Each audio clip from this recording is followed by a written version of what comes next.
Pinkan Mambo ngaku hamil, Michelle Ashley tak percaya tapi ikut senang. Michelle Ashley anak sulung Pinkan Mambo ikut senang dengan kabar ibunya hamil lagi.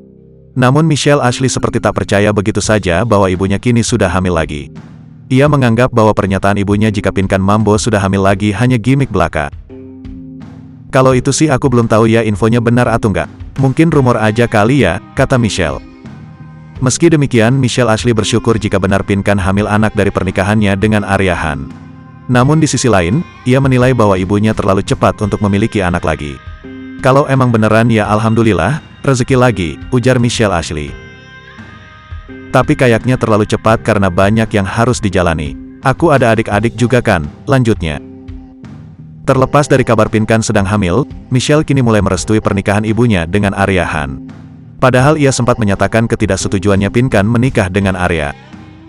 Saat itu aku kurang bisa setuju karena mereka kan baru kenal 2 minggu. Aku jadi mikir baru kenal 2 minggu bisa dipercaya atau enggak, aku Michelle.